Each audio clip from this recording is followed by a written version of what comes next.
Hello, everyone, and welcome to today's webinar. My name is Asiye Golopci, and I'll be your moderator for today's session. Thank you all for joining us. Today, we are excited to share the next generation of multifunctional fiber technology developed by Neurobionics and now available commercially through Nornexus. These ultra-thin flexible fiber probes bring together electrical, optical, and fluidic capabilities in a single implantable platform. That means they can record, stimulate, and deliver drugs or genes locally all at once. It's a major leap forward from today's single modality tools and opens new possibility for integrated neural interfacing and advancing research. Before we get started, just a few quick housekeeping notes. This session will be recorded and we will share the recording and a slide afterwards. Please feel free to submit your questions at any time using the Q&A or chat box, and also you can raise your hand. We will address as many as possible questions at the end of the webinar. With that, let's get started. Our first speaker is Dr. Nicolette Driscoll. Nikki is the co-founder and chief technology officer of Neurobionics, a startup developing next-generation neural interfaces for research and for minimally invasive neuromodulation therapies. Prior to founding Neurobionics, Nikki completed a postdoctoral fellowship in Professor Polina Anikivi Bioelectronics Group at MIT, where she developed multifunctional fiber-based neural probes that combine electrical, optical, and chemical modalities to study brain circuitry. Nikki earned her PhD in bioengineering at the University of Pennsylvania, where she was co-advised by Dr. Brian Lieb and Professor Flavia Vitali. Her doctoral work focused on the use of carbon-based nanomaterials for developing novel soft flexible neural electrode technologies with enhanced stimulation properties and more escapable fabrication approaches. Nikki earned her BS in biomedical engineering from Brown University, where she conducted research in Professor Arto Nermiko's neuroengineering lab. Her work has resulted in multiple high-impact publications, patents, and recognition through honors, including the MedTech Innovation Vision Award, the MIT Female Founders Pitch Competition Grand Prize, Penn Solomon R. Pollack Award for Excellence in Graduate Bioengineering Research, and an NSF Graduate Research Fellowship. Please join me in welcoming Nikki. Nikki, the floor is yours. Okay, hello all. Thank you so much for that introduction. I'm very excited to be here today to tell you a little bit about the device we've been developing over the last few years, the IO Fiber Probe, and kind of kick off a new partnership that we've started with NeuroNexus, where we will be making these probes available to the community. So my goal right now is I will introduce the technology, and then I'm very excited to turn it over to James and Indy, who will both speak to their own use of multifunctional fiber probes in their research and what that has enabled. Okay, so sharing my screen, hope everybody can see that okay. Yeah, so today I'm going to talk about multifunctional fibers in action. As Essie introduced, my name is Nikki Driscoll, and I'm the co-founder and CTO of Neurobionics. Okay, so as I'm sure everyone on this call is aware, there are a large and growing number of ways we can record and modulate activity in the brain to study different aspects of neural function. The primary techniques can be divided into three main domains: electrical, chemical, and optical. And within each domain, there are different techniques to either passively record activity or to actively modulate it. And each of these techniques has its own set of advantages and constraints in terms of their spatial and temporal resolution, their sensitivity and selectivity, and whether or not they require some genetic modification.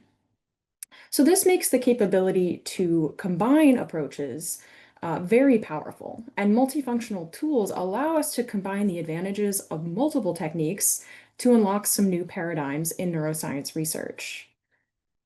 So over the last decade or so, in the Anakiva lab at MIT, we've been working to develop a new class of multifunctional neural probes that leverage a technique called thermal fiber drawing to integrate multiple functions into one device. And about 2 years ago, Professor Polina Anakiva, my colleague MJ Antonini, and myself spun out a startup called Neurobionics with a dual mission to bring these versatile devices to the neuroscience community and to translate the technology for clinical applications.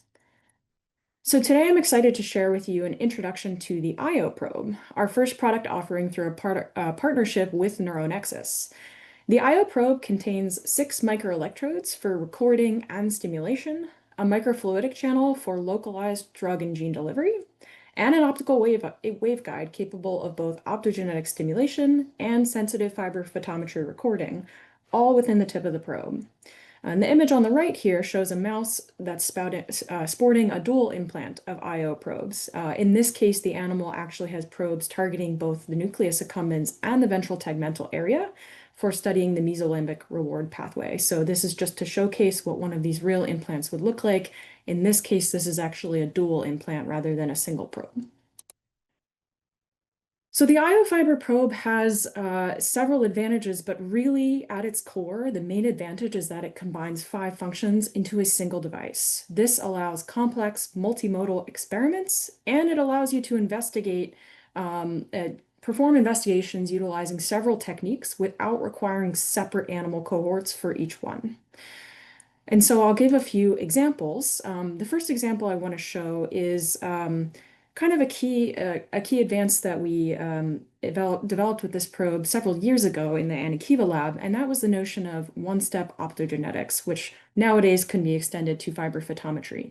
In this case, we use the probe as we implant it to deliver the AAV that will then express the opsin or optical reporter that you're interested in. And you can do this all in one step. So the same probe implantation procedure can be used to deliver that AAV, and therefore you know that your AAV or opsin is co-localized with the tip of the probe. So this is an example from a paper we published back in 2017, introducing the notion of this one-step optogenetics. And in this case, the blue dots here are indicating optogenetic stimulations. And what you're looking at here is actually the evolution of expression of this opsin. So you see day 2 after implantation, there's really no expression of the opsin, and so we don't get any response. But as you get towards day 21, you can reliably drive neurons with this optogenetic stimulation. Another example of how we've done some multimodal experiments combining techniques. This is from some of my own work. We utilize these probes. This is actually that image I showed earlier of the animal with 2 implants in the nucleus accumbens in the ventral tegmental area.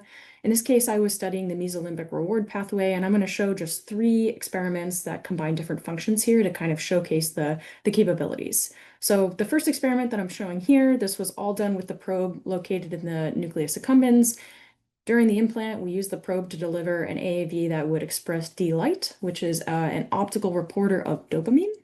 And then we use that device to electrically stimulate in the nucleus accumbens and to record via fiber photometry the dopamine concentrations. And what I'm showing here in this experiment is I was actually studying what happens when you expose the animal to cocaine. Cocaine is known to block dopamine reuptake, and what we saw is a really nice clear signal that after you stimulate and elicit dopamine release, the decay of that peak is much, much slower after an animal's been exposed to cocaine because it is blocking dopamine reuptake. Another experiment performed with this probe, now in this case we're looking in the ventral tegmental area, we used optogenetics to selectively drive dopamine neurons in the ventral tegmental area. And we did that by, again, using the probe to deliver an AAV, in this case that expressed crimson R. This is a red excitatory opsin, and these were expressed selectively in dopamine neurons. And that allowed us to use the probe to selectively drive dopamine neurons. In this case, we're recording that with electrophysiology. And as a final example, again, all of these experiments were done in the same cohort of animals. This is a final example. This is recording endogenous activity, so no stimulation. In this case, we're recording endogenous electrophysiology in the ventral tegmental area. and fiber photometry of the dopamine in the nucleus accumbens. And what was really interesting in this particular experiment is we saw that there were some bursty neurons in the ventral tegmental area, and those bursts of activity corresponded really nicely with dopamine transients in the nucleus accumbens, because we know that the cell bodies in the VTA project to the nucleus accumbens and release dopamine. So what I really hope to convey with these three examples is just the breadth of different experiments that you can produce or that you can conduct, and different techniques that you can use all in the same animal with these probes. The next thing that I want to highlight here is the way that we make these probes. I introduced it very briefly at the beginning. We use a technique called thermal fiber drawing, and so we end up with many, many meters of this fiber, and we can cut it to length. So what's really interesting about that is it really allows us to scale these probes for both small and large animal research. We've done a lot of work with them in rodent brains, and we can basically cut them to different length for our target brain region and what depth we need to get to. We've also produced much longer devices that have been used for non-human primate research, and Indy Garwood is going to speak to that a little bit today. And finally, I want to highlight that we can really produce versatile configurations of these probes. We can basically produce the one that has optical, electrical, and fluidic capabilities, or you can choose subsets of those features, depending on what experiments you're looking to do, optoelectric only or optofluidic only. We can produce these devices with tungsten electrodes, or microelectrodes rather, which work excellent for electrophysiology recording. If you're interested in also doing stimulation, we can use carbon-based electrodes. Those were actually the ones that were used in all the figures that I showed previously, or platinum. And as I mentioned, we can make different probe lengths for your brain target, or whether you're doing small or large animal research. And finally, we can offer a bunch of different connector options depending on your hardware in your lab, whether you use 1.25 or 2.5 millimeter diameter ferrules for your optical inputs. Right now, we're primarily using an Omnetics connector, and then we have a fluidic connector, which I am happy to speak to in more detail. So really, I just wanted to introduce the technology. I'm really excited to be on this webinar today. And if anybody is interested in learning more, hopefully we'll have time at the end for questions, but also just a plug that we will have these devices at the NeuroNexus booth at SFN. And I will be there as well. So I'm happy to answer any questions you guys have. And I hope you're interested in coming to check it out. All right. Thanks all.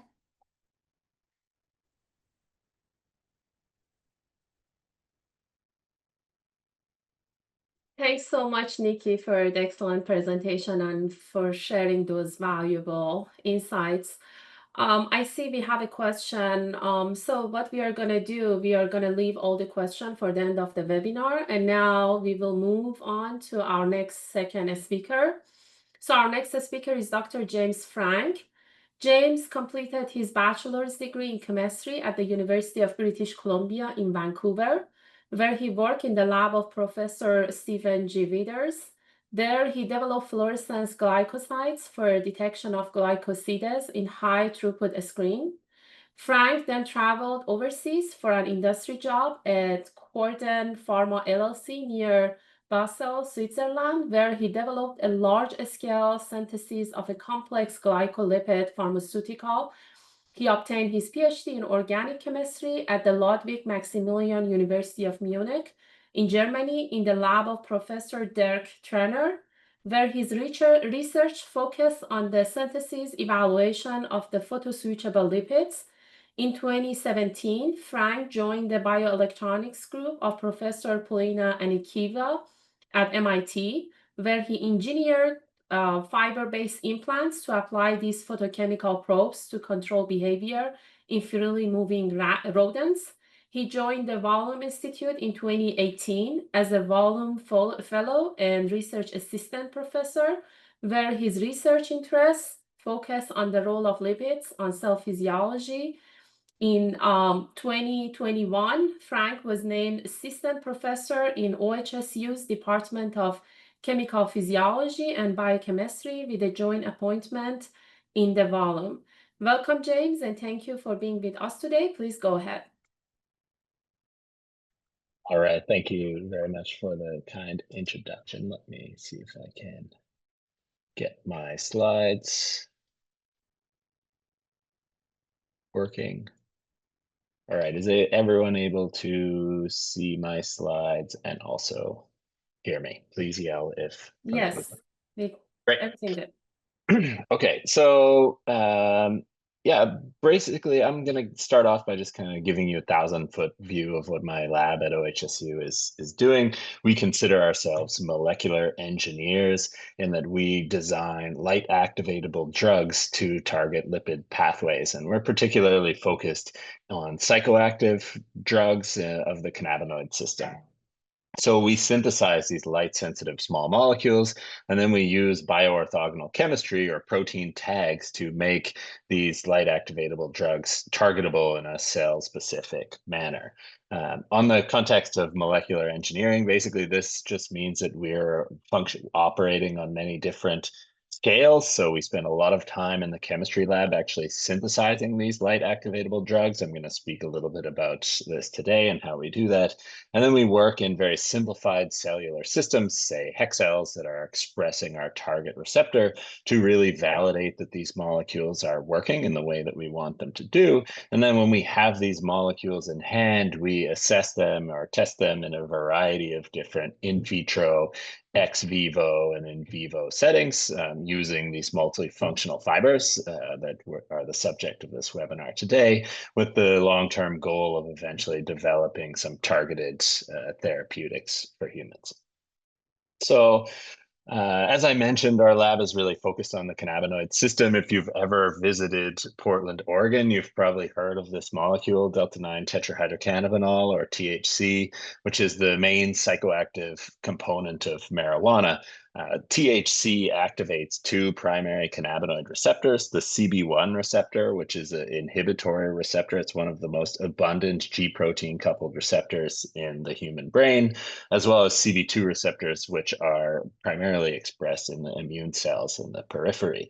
Now, those receptors don't just exist in your body to respond to THC. There are natural molecules called endocannabinoids. They're very simple lipid compounds, like anandamide shown here, that act on the same receptor.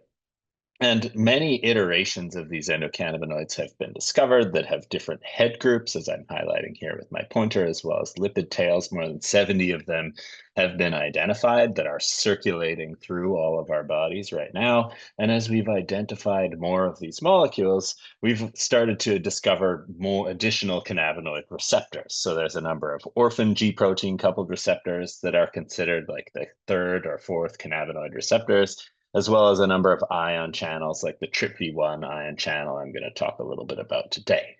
Now, as I mentioned, the cannabinoid system is expressed arguably, I would say, in every cell in your body, from the brain to your adipose tissue to your pancreas, GI tract. All of these cells express at least one, more likely multiple types of cannabinoid receptors.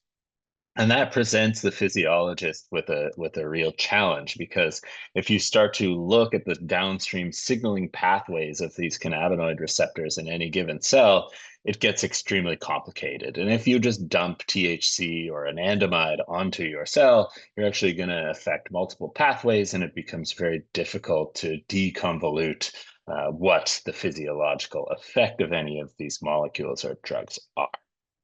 So this kind of leaves us with a couple of challenges. You know, we have this polypharmacology of these ligands. There's overlapping receptor expression, and sometimes those receptors do completely opposing things in cells.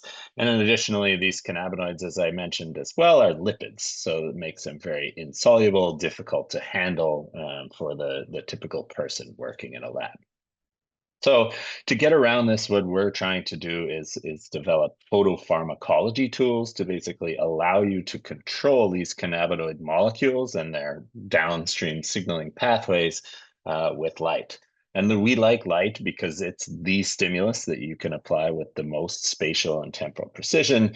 You can shine light with essentially diffraction limited spatial resolution. You can pulse a laser on a cell with femtosecond temporal precision, and there's nothing else that can achieve that, right?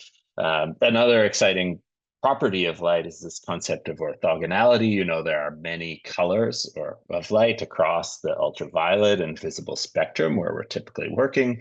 So if we can generate molecules that are activated by different colors of light, say blue or green, we can apply these molecules to cells, flash a disco of light on our cells, and generate much more sophisticated signaling patterns, similar to what a cell actually sees.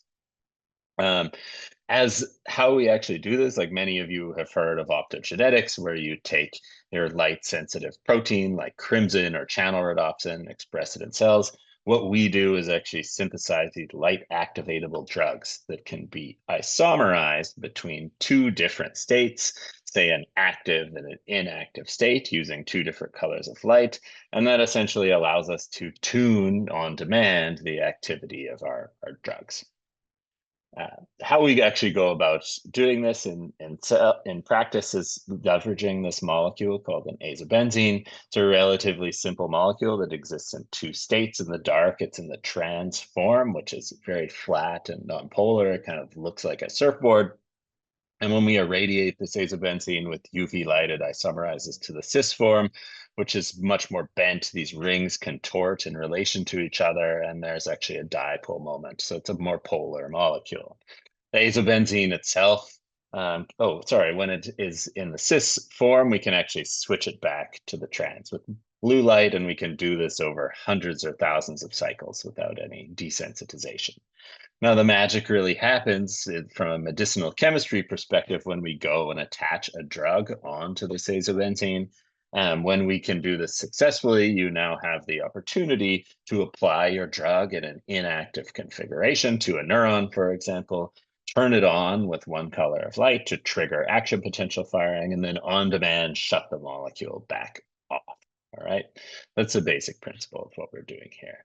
Now, there are many photopharmacology tools that have been developed by chemists and other groups besides our own. There are probes available for controlling ion channels, GPCRs, varieties of enzymes in and outside of the cell, components of the cytoskeleton, as well as lipids, which has been a focus of my work in the past. And really, I just want to stress that compared to something like optogenetics, the advantage of photopharmacology is that because you're applying these drugs, we don't need to do any genetic manipulation, and we can target the endogenous signaling pathways that are really present to the cell. And I think when we think about this from an in vivo or kind of behavioral context in rodents, this is going to be very powerful once we can start combining these tools with the multifunctional fibers. So I'm going to take you through now a story from the beginning that's focused on the TRPV1 ion channel. This is a non-selective cation channel that's expressed in sensory neurons in the trigeminal and dorsal root ganglia. It's involved in nociception and the inflammatory response primarily, and it's quite a unique ion channel that responds to both heat, so temperatures above 43 degrees Celsius, as well as a number of lipids, including capsaicin, this component of the hot chili pepper that gives you a burning sensation when you eat something hot, as well as anandamide, which is a cannabinoid molecule. So we wanted to develop a photoswitchable ligand for the TRPV1 ion channel. So we started off with the parent compound capsaicin, and we synthesized a photoswitchable derivative of that retained the vanilloid head group of the molecule that gives it its TRPV1 activity, and then substituted the lipid chain for this photoswitchable group. Again, this is a switchable molecule. It can be turned from cis to trans. And when we start applying this to cells that express TRPV1, for example, those dorsal root ganglion neurons, this is just a patch clamp experiment of some cultured neurons. We apply this molecule. You can see that when we isomerize the molecule to the cis form with UV light, we can trigger action potential firing by activating TRPV1 and depolarizing the cell. And then we can shut that off on demand by switching the molecule back to trans, the inactive form, with blue light. So these experiments, they work fantastic in a dish. Many groups have adapted this, but there's really been this kind of blockade that's prevented these molecules from being used in more complex animals like a rodent. The first limitation is that there's this phototoxicity. I mentioned we use UV light to activate our compounds, which is not fantastic for cells. It can cause DNA damage. And in addition, there's just been this real lack of integrated hardware that conveniently allows both drug and light delivery. So the first challenge that we had to solve, we did this with a little bit of chemistry. We were actually able to synthesize a derivative of that photoswitchable capsaicin molecule now that contains these 4 chlorine atoms at the ortho positions around the azobenzene. It's a very unique substitution pattern, but it allows us to generate the cis or active form of this azobenzene with green light instead of UV. So here's just, again, one of these patch clamp experiments in a dish where we're showing hex cells expressing TRPV1. When we wash on our probe, we see there's not a lot of current coming onto the cells, but then when we photoactivate our molecule with green light now, we can really trigger this large TRPV1 current and then shut it off again with violet light. So that was fantastic. The second limitation there, we had to get a little bit more creative, and this is why I joined the Anakeva lab at MIT, was to develop a multifunctional implant that was going to be suitable for delivering viruses for transgene expression in deep brain regions, the molecules themselves, as well as light to turn them on and off. So that is where I kind of became integrated into the world of fiber drawing. Nikki already introduced the concept of thermal drawing, where basically you're fabricating what's called a preform out of plastics, which is essentially a macro scale template of the final fiber you want to create. You take that preform, you stick it into an oven, you heat these materials up to their glass transition temperature and very carefully stretch the fiber from the other side. And you end up with this micron-sized fiber that retains all of the functional features of your initial preform. So in collaboration with MJ Antonini, we started working in the machine shop to fabricate this photopharmacology fiber. I love showing these kind of schematics of how we make these devices. So we start by kind of fabricating the casing out of polycarbonate, made several pieces. This is the waveguide here and 2 spacers that eventually are going to become the microfluidic channels. We put all of this together, wrap it in polycarbonate, and then bake it in the oven to get this final preform shown here. And then we perform the thermal drawing process where we essentially take our preform, stretch it out approximately 70 times to get essentially hundreds of meters of this micron fiber that we then chop up into little pieces and connect into devices.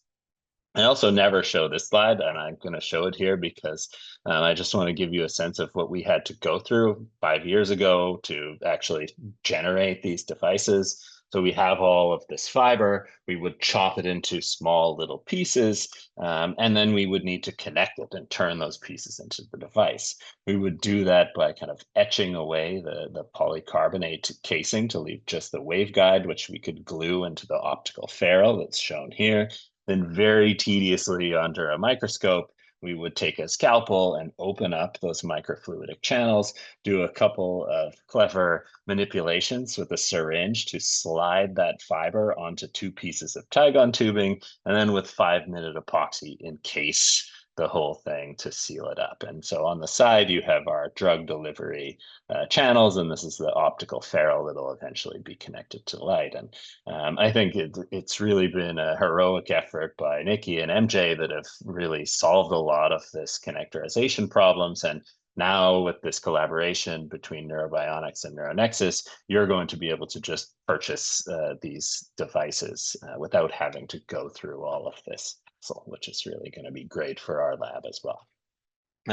So these original devices that we had, we can pump fluid through them. If we stick them into an agar gel, we can show that we can inject like a blue dye. It protrudes around the tip of the device. And if we turn our green light on that we're going to use to our drug, it just comes out of the tip. So we are only irradiating those cells that are going to be on the tip of the device.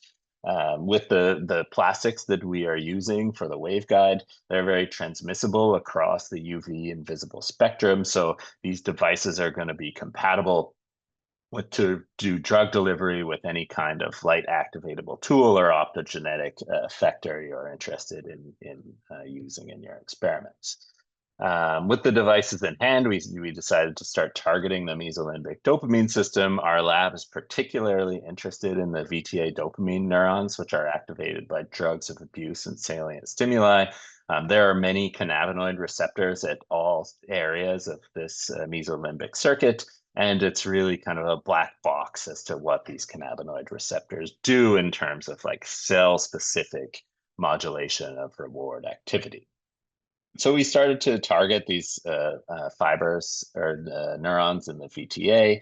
To do this, we wanted to use our photoswitchable TRPV1 agonist. There's no TRPV1 in the brain, so we're doing kind of an optogenetic experiment where we're injecting a lentivirus inside the VTA. Advantageously, you can deliver these transgenes at the same time as you're doing the device implantation, so we can load the lentivirus into the microfluidic channel, stick this into the brain during our craniotomy, and then while we're cementing the device in place, slowly pump out the virus to the tip of the device. This is really advantageous because it cuts your surgery and time in half. You don't need to first inject your virus and then implant your fiber.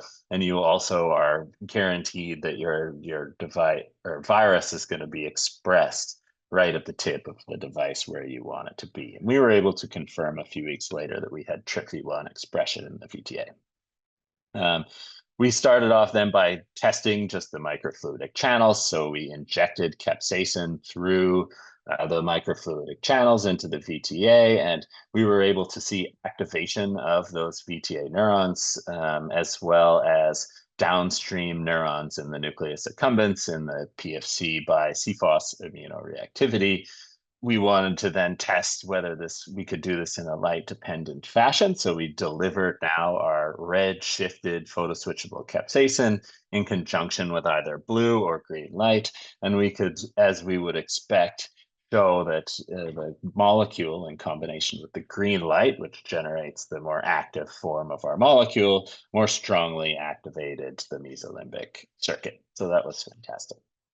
And to finally demonstrate that these probes worked in a freely moving animal, we did a conditioned place preference assay where we would condition rodents either to a vehicle injection, our capsaicin, or our photoswitch plus blue light, or photoswitch plus green light.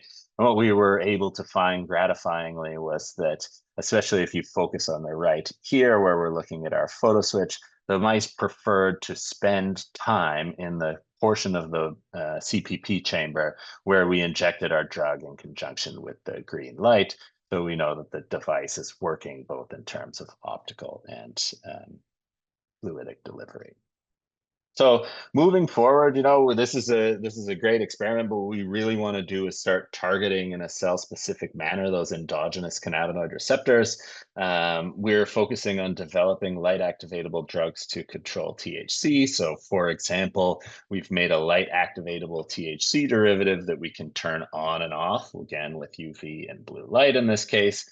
We've validated these probes in a variety of different cellular systems. I'll just show you kind of like these are in cultured cells that are expressing CB1 receptors in those GERK channels. And we can really demonstrate both at GERK patch clamping and recording GERK channel activity that we can turn CB1 receptors on and off in a fully reversible manner. And also in an endogenously expressing CB1 cell line, we can modulate cyclic AMP levels in a dynamic manner. I mentioned that CB1 is really one of the most abundant receptors, GPCRs in the brain.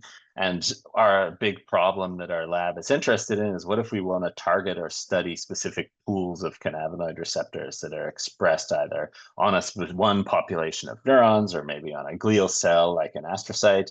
Or what if we want to study in a mouse the function of cannabinoid receptors that are expressed on different cellular compartments, such as the plasma membrane or mitochondria? There's really no way to achieve this so far. So we're working on some chemistry problems to address this. We're doing this by using what are called bioorthogonal tags or SNAP tags. These are just inert proteins that we could express wherever we want in the cell or tissue by attaching them to a membrane anchor. And these snap tags react with a small molecule containing a benzylguanine. And when you put these two things together, you end up with the cargo attached to the site of snap tag expression. We're using these tags now to localize our photoswitchable cannabinoids in a cell-specific manner. So we express our snap tags near a cannabinoid receptor we want to target. We apply a ligand that basically becomes bound to those snap tags, and then we can turn that ligand on and off using UV and blue light to modulate CB1 receptor activity. This is what those compounds look like. On the left, we have this benzylguanine group, which is attached to a linker, and then our photoswitchable THC analog that I showed you here before on the right. And we've been able to demonstrate now in just cells at this point that these compounds are working. Here's a image of neuro2A cells expressing CB1. These are our tags, our snap tags expressed on the surface of cells in red that are nearby our cannabinoid receptors. We can demonstrate that we can label these tags with our portal ligands now by doing kind of a pulse chase experiment where we first label the tags with our molecule, chase it with a dye, and because our molecule is not fluorescent, we lose the fluorescence of the tags. And if we go then and look at downstream signaling, we can modulate CB1 activity and CAMP accumulation in real time. So here's just an image of some cells in a dish now that have been tagged with these photoswitchable cannabinoid ligands, and we're irradiating cells just on one portion of the plate, and only cells that are experiencing the optical stimulation have these changes in CAMP, which is a consequence of their CB1 activation. So yeah, in the future, like what we're really excited to do, especially with these probes, and we're very fortunate to have received a really recent grant from NIDA to basically take these photoswitchable cannabinoids, both azo-THC and our portal THC, and apply them to more complex neural systems. So we're doing ex vivo experiments in hippocampal neurons to test what happens when we activate CB1 receptors on different locations of a neuron. So for example, on a terminal versus on the cell body. There's no other way you can study this right now. So it's a very exciting avenue for us. Even more importantly for this webinar, we're really grateful to receive a new version of this optofluidic photopharmacology fiber. This is a variant of the IO fiber that Nikki just introduced to you, except for we're just focusing on the waveguide and the microfluidic channel. These are kind of the final product of what these devices look like, which are much more beautiful than the devices that I made almost, 8 years ago in the Anakeva lab. So the whole connectorization process has really gone a long way. And I do believe that the commercial availability of these products is really going to allow us to take the field of photopharmacology into these more complex in vivo systems where we're going to be able to study cannabinoid signaling in really a cell type specific manner, which is a black box and a huge need in the field. So with that, I just want to summarize and say that there's a number of light activatable drugs that allow us to control signaling pathways with light. And very importantly, that these multifunctional fibers with optic and fluid delivery are going to enable us to use these tools in vivo, which we just haven't been able to do conveniently before in the past.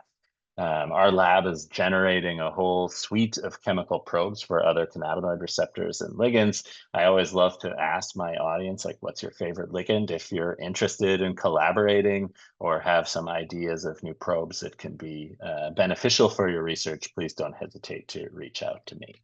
With that, I'm just going to wrap up. I want to thank my lab at OHSU, who does most of the hard work, my many national and international collaborators that have been working with me in the past, Neurobionics, MJ, and Nikki for providing us with the first generation of these new fibers. We're really excited to get these going, and the National Institutes of Health and the taxpayer for all their support. And I'll stick around until the end for questions. And Indy, I'm looking forward to your talk as well. Cheers. Thank you very much, James, for the insightful talk. Next, we will hear from our final speaker of today's session, Dr. Indy Garwood. Indy is a postdoctoral fellow at the University of Pennsylvania Perelman School of Medicine in the Department of Neurosurgery, where she is using high-density electrophysiology to study multi-regional brain communication. She completed her undergraduate work in biomedical engineering from the University of Michigan in 2017 and PhD in medical engineering and medical physics from Harvard MIT in 2023. During her PhD, she translated multifunctional fiber technology to study cortical and deep brain neurochemical signaling during altered state of consciousness. To complement technology innovation, she develops machine learning algorithms to make sense of brain dynamic response to local and systemic pharmacology with the intent to discover new, safer ways to modulate and treat brain function. Indy Garwood will join Brown Engineering as an assistant professor in the summer of 2026. Thank you for joining us, Indy. Please take it away. All right, thank you so much. Gonna get my slides up. Also, I just want to say how exciting I find all of James's research. This kind of concept of being able to temporally activate certain receptors without genetic techniques is very important for my field. You know, thinking about large animal physiology, the genetic techniques are definitely coming along, but they are very limited and hard to work with. So the idea of being able to, you know, temporally activate cells with photopharmacology without any genetic manipulations is super exciting. So I'm gonna have to, you know, talk to you more, James. But anyway, thank you, NeuroNexus, for inviting me to give this talk. I'm really excited to be here. I'm currently a postdoc at Penn, but really pretty much everything I talk about is going to be about my PhD work at MIT, as well as some forward-looking plans for my research at Brown. And what I am focusing on is using these multifunctional fibers to probe network mechanisms of clinical neuromodulation. So I focus on clinical neuromodulation because it is extremely widespread. So here I just have two examples, anesthesia and antidepressants. I highlight these two because I studied anesthesia during my PhD, and I will be studying antidepressants in my future lab. But also I highlight them because they are impacting millions of people every day. And while James and Nikki both described these really beautiful, you know, circuit dissection type studies, the reality, and James hit on this a little bit too, is that these drugs are just incredibly dirty. They're affecting the brain stem, the cortex, all of the, you know, signaling pathways in the brain all at once. So understanding, first of all, how these drugs work is really complicated. And, you know, there's an important question of, can we control brain states with greater precision to have better clinical outcomes and less side effects? So what I think is really fascinating is when you look at the kind of timeline of neuropharmacology that's used commonly in the clinic on the top, versus neurotechnology on the bottom, all of the drugs that we're using today in the clinic are pretty old, and they were developed when we only had things like, you know, tetrode recordings and single microwire electrodes. But recently, we've had this huge expanse of neurotechnology, and we haven't really seen this circle back into clinical innovation. And that's really the kind of cycle that I hope to address with some of my research. So one of the reasons why we've seen limited clinical translation of all of this new technology is a lot of it was developed primarily to work in the rodent models. And while these are, of course, incredibly powerful when we think about clinical translation, it's useful to be able to deploy these in larger animals as well. But there's a major translational gap. And one of the reasons for this is just the difference in scale. You can imagine hardware that's going to work on the tiny mouse brain isn't going to work very well in a much larger brain. And of course, that means it's also probably not going to work well in the human brain. But as has been mentioned several times at this point, multifunctional fiber technology is kind of unique because it's inherently scalable. So I don't have to tell you guys because they've already gone over it a couple times, but basically multifunctional fibers allow us to generate meters worth of microscale devices. So here is a schematic of my fibers that I developed at MIT. One thing that hasn't been mentioned yet, although the electrodes were mentioned, is the process of convergence, where while our fibers are primarily based with polymer materials, we can incorporate metals into the fiber through this process called convergence. And so here you can see my macro scale preform that I was able to, machine in just standard machine shop, generating micro scale fiber that you can probably barely even see wrapped around my finger. This is a cross-section of my fibers. Overall, compared to what Neurobionics is working on these days, it's a relatively simple device. It has 2 or 4 tungsten microelectrodes and 2 microfluidic channels. And the thing I want to highlight about these fibers is just that they are as small as I could possibly make them with the functionalities that I was interested in. And when I think about biocompatibility, initially I was really interested in flexibility, but over time I've learned that one of the most important things is miniaturization. And so these fibers were about half the size of the commercially available devices that could perform similar experiments. Another thing that I really focused on with the translation to non-human primates is the back-end interface. And it was really basically in order to be able to use these probes in a primate lab, they're kind of a lot more picky than mouse labs. They really want the device to just plug and play into their existing setups. So I modeled this after other commercial devices, and I was able to just show up into Earl Miller's lab at MIT and plug this fiber in, and it worked just like their other devices. So I want to highlight how important this back-end engineering is to applying this in, any lab. And here you can see the device in their implantation setup. So this is the cortical chamber that would sit inside the animal's craniotomy.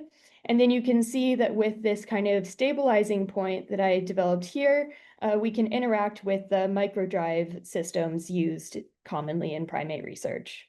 So this paper was published in Science Advances in 2023, if you want to check it out.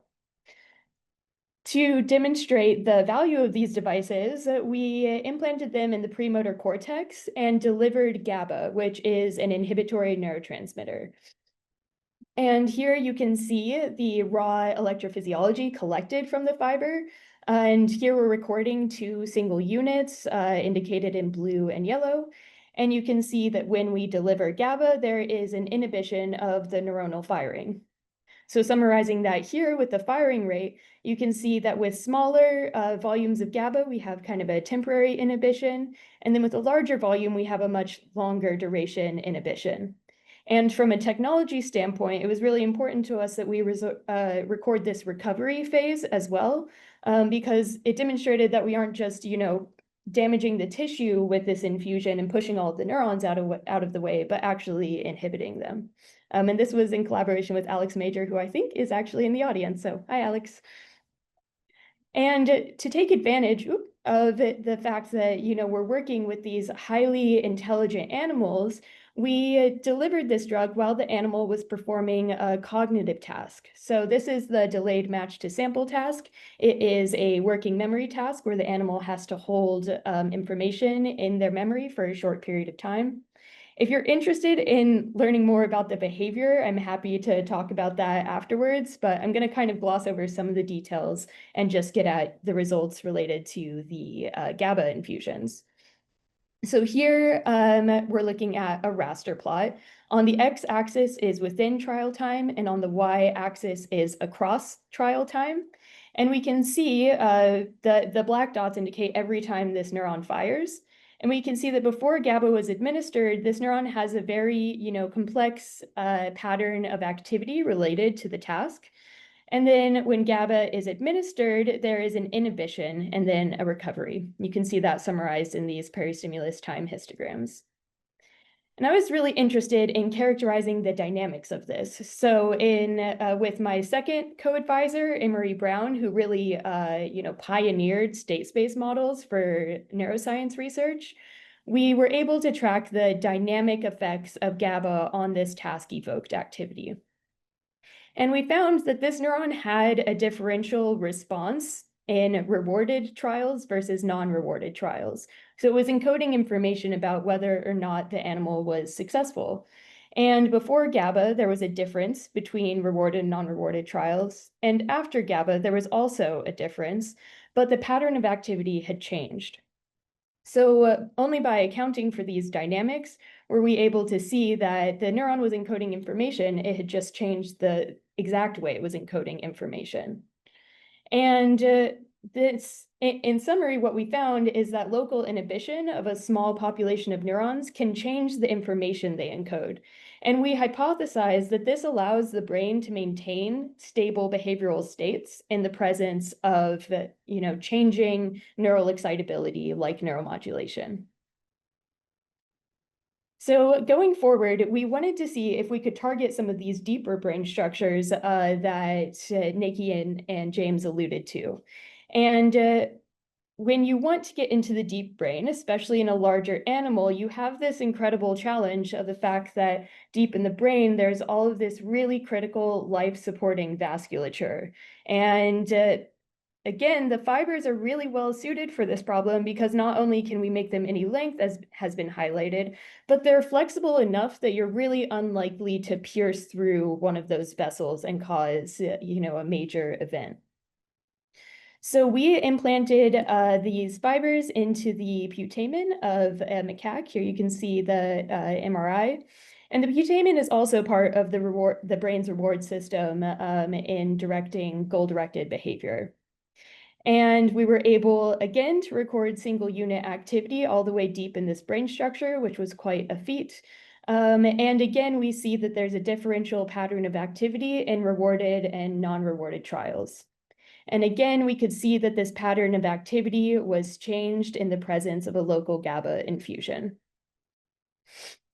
So overall, this body of research demonstrates a first-time translation of this multifunctional fiber neurotechnology to preclinical large animal research.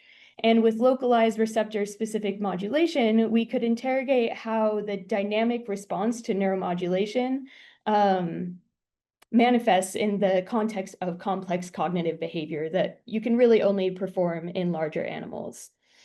And with our putamen studies, this was really the first investigation of this sort of local modulation in the context of cognitive behavior.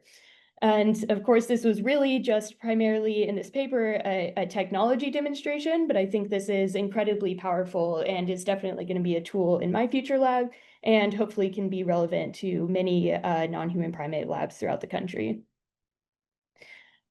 So what I've really focused on so far is, again, this concept of microscale manipulation. But as I alluded to, I'm really interested in how to understand the effects of these systemic drugs. So one way that I got at this is a combination of delivering a systemic drug and then locally modulating receptors to understand how that systemic drug is affecting neurochemical signaling. And the systemic drug that I studied that I'm still entirely fascinated by is ketamine. Ketamine is relevant for both of those arms of neuropharmacology that I talked about at the very beginning, both anesthesia and depression. And I'll be focusing on ketamine anesthesia here. Ketamine anesthesia is a really interesting anesthetic because in contrast to the other anesthetics that tend to basically just mostly suppress neural activity, ketamine has this paradoxical effect of actually increasing neural activity on average, as well as these higher frequency neural oscillations. So this spectrogram is allowing us to visualize neural oscillations. And we see that in the awake state, the high frequency oscillations, 30 plus, which are referred to as gamma oscillations, are relatively low compared to after ketamine is administered, where we just see this huge increase in high frequency oscillations. And ketamine is an NMDA receptor antagonist, which means that on a single cell level, it actually does have an inhibitory effect. So a major question for us is why an inhibitory drug would have such a strong excitatory effect. And while there has been a lot of work to try to disentangle some of the mechanisms behind this, one of the hypotheses is that it could be related to ketamine's effects on neuromodulators throughout the cortex.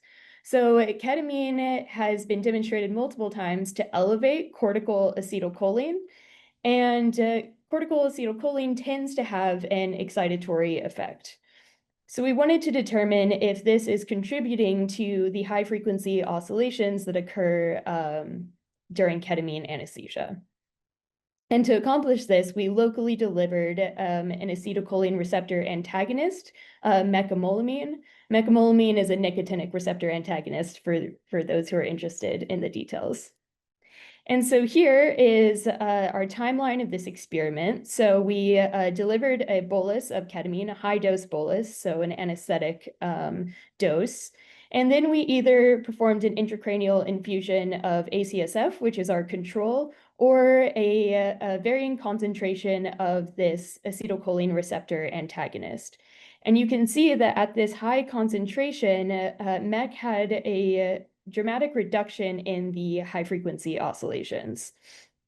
At the lower concentration, the effect was a little bit less obvious, as you might expect. But when we summarize this across all of our sessions, we see that both low and high concentration mecamorphin had a decrease the power of the high frequency oscillations. And at a higher concentration, the effect was larger and earlier onset. And this is really consistent with the fact that this is a diffusion-mediated process acting on this population of neurons. And so overall, what this allowed us to investigate is one of the roles of acetylcholine during ketamine anesthesia. So basically, while there's likely, again, we're just barely scratching the surface of this incredibly complex signaling pathway, we found that acetylcholine is in part contributing to ketamine-mediated disinhibition. And there's a lot more that we can do here to investigate other, neurochemical signaling. And that's what I'm really excited to look into in my future lab at Brown. So we will be leveraging these neurotechnology advancements, hopefully in collaboration with NeuroNexus and Neurobionics, to develop strategies for modulating and controlling brain states with greater precision. And of course, because all of these effects are having impacts on the dynamics of the brain, we'll also be working with advanced dynamic statistical models to understand how these drugs are affecting the brain as a system. And so just a plug, my lab is starting in July 2026. If you're interested in learning more, please reach out. And with that, I will say thank you. These are all of my, my MIT slide, everybody who I have to thank for all of the, hard work that went into developing these probes, including, of course, MJ, and yeah, I'm really excited to see the future of what Neurobionics achieves. There are many, my current lab right now is working with genetic techniques in primates, so there's so much potential for that. And again, James's work I think is really exciting too. So thinking about how we can use the optical capabilities as well in non-human primate research is super exciting, and I can't wait for the future. All right, that's all I got. Thank you. Thank you, Indy, for the excellent presentation. And thank you to all of our speakers for such engaging and informative talks today. We will now open the floor for questions. So please submit your questions in the Q&A box. And also, if you want, you can raise your hand in case you want to chat directly with our speakers. So Nikki, I see you already responded to 2 of the questions. Would you mind to explain a little bit so the rest of the attendees would also learn about those questions? Sure, happy to. So there was a question from Cedric about there were a couple of questions. What is the price of one probe? Is it reusable? And can it be connected with photometry devices from other systems? or from other companies rather. So in order, I'll answer. We're still finalizing the commercial pricing, but we'll have all that information available at SFN. So highly encourage you to come visit NeuroNexus's booth at SFN. It can be connected with photometry devices from pretty much any company, provided it uses a standard optical patch cord. We can offer probes there's two standard optical ferrule sizes, 1.25 millimeter diameter and 2.5 millimeter diameter, and we have made both. So our device is basically compatible with any optical patch cord. We've used these, for example, with a neurophotometrics photometry and optostim system, but really it should be usable with any. And then the final question there was, is it reusable? So it somewhat depends on how you use the probe. If you use it acutely and you're just inserting it, performing your experiment and removing it, one could imagine you can clean the probe and reuse it between animals, but you'd have to be very careful, especially with the microfluidic channel to ensure that doesn't become clogged.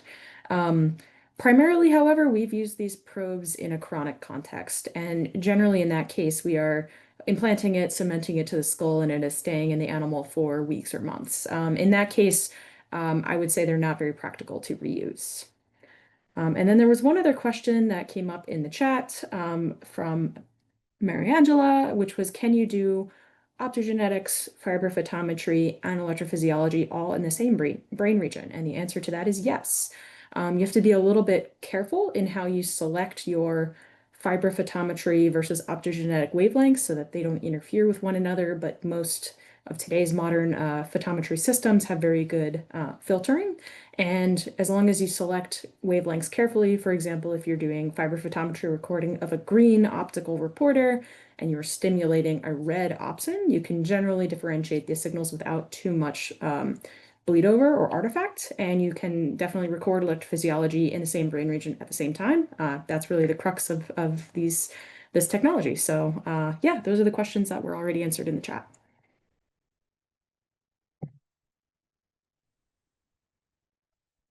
Thanks so much, Nikki. I see another question. Maybe Nikki, if you want to also answer this question. Sure. Yeah. So the follow-up question for Mariangela, thank you, Mariangela, is on the ePhys side, what systems are compatible with these probes? So right now we're planning on offering devices with an Omnetics 18-channel connector. Those are compatible with Intan systems, NeuroNexus systems. There's a lot of ePhys systems that utilize those utilize those Omnetics connectors or offer an adapter. In the future, we may expand to offer some other connector options, but right now we're starting with a pretty standard 18-channel Omnetics connector that's compatible with a lot of different ePhys systems. Thanks, Nikki.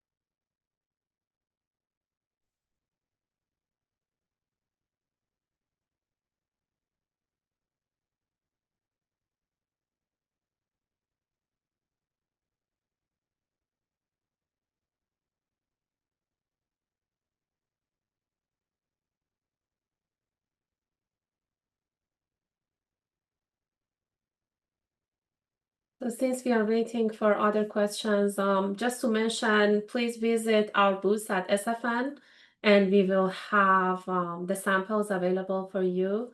And also because you asked about the pricing, probably by that time we would have answers.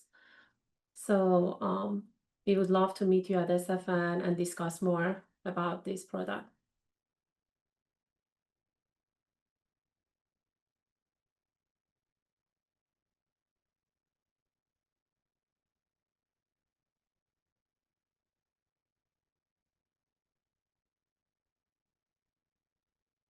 Seems we have a pretty shy audience here, but anyway, while we're wrapping up, I just want to thank Indy and James for some really excellent talks.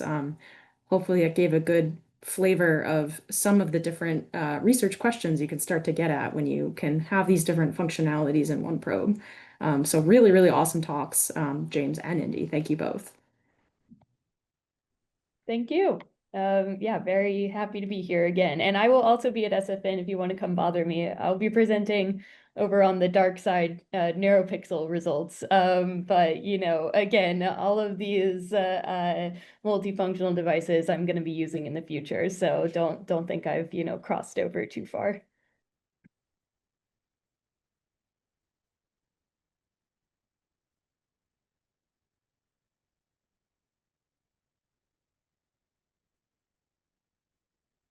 All right. So as we wrap up today's webinar, I'd like to thank again our speakers, Indy, James, and Nikki, for your great presentation and your time. And of course, thank you everyone who attended and contributed with questions and discussions. A recording of today's session will be available, so please watch your inbox to receive the link for today's recording. On behalf of the organizing team, I want to thank you again for joining us. Have a wonderful day, and we will see you at our next event. Thank you. Bye. Thanks all.